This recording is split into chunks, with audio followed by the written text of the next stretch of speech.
Welcome back, Science Mosaic Artist, to Decoding Long COVID, Dexamethasone, and Beyond. I'm Dr. Shikha Agrawal, your guide, piecing together the vibrant tiles of this condition.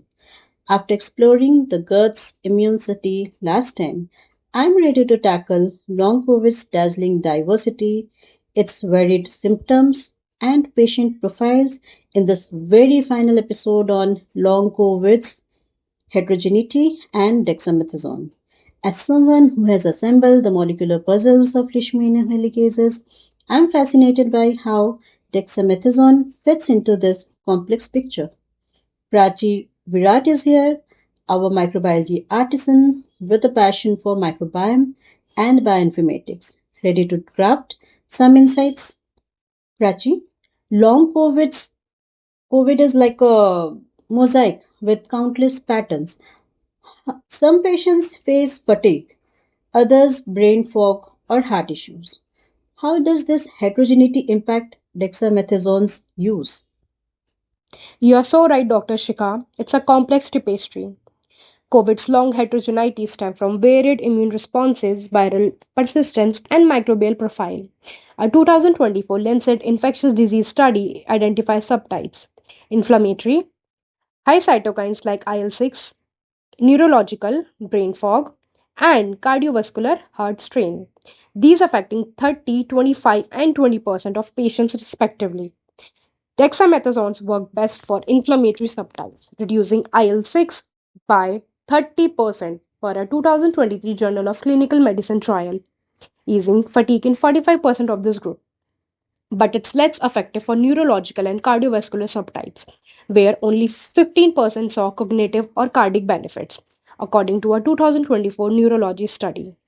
Its immune suppression can also worsen dysbiosis, cutting SCFA producing bacteria like Faecalibacterium by 20%.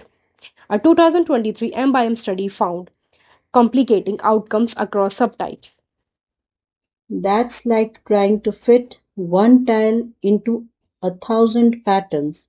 How can bioinformatics help us match dexamethasone to these diverse long COVID subtypes? Love the mosaic vibe, Dr. Shikha. Bioinformatics is our artist palette, blending data to create precision. Multiomics integrating metagenomics, transcriptomics, and proteomics map patient subtypes.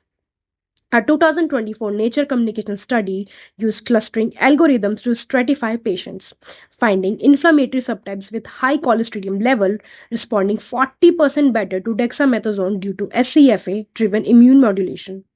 Machine learning predicts side effects risk like infection 20% higher in neurological subtypes per a 2024 clinical infectious study, guiding lower doses of probiotics. For example, a 2023 bioinformatics study showed lactobacillus supplementation improved outcomes in 60% of cardiovascular subtypes patients on dexamethasone. This approach ensures we are placing the right tiles for each patient's unique long COVID mosaic. Well, Prachi, you have crafted a stunning scientific mosaic today. Let's polish these tiles like assembling a masterpiece.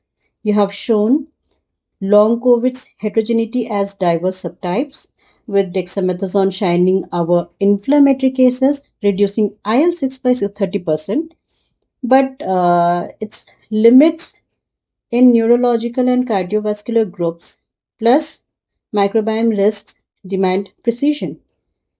Bioinformatics is our artist's brush. Prachi, what's your key takeaway? That mosaic metaphor's perfect, Dr. Shikha.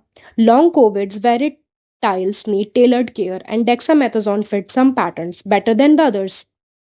Bioinformatics paint the picture, ensuring we place each tile precisely. With the microbiome as our canva, we are artists in this long COVID gallery, creating health with data.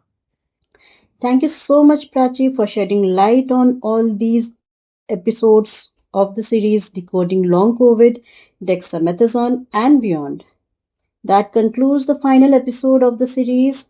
It's been a pleasure sharing valuable information on dexamethasone with the listeners. If you liked the episode, hit subscribe, Share this episode and join us on social media with our hashtags. Let's keep crafting long COVID solutions. Stay curious.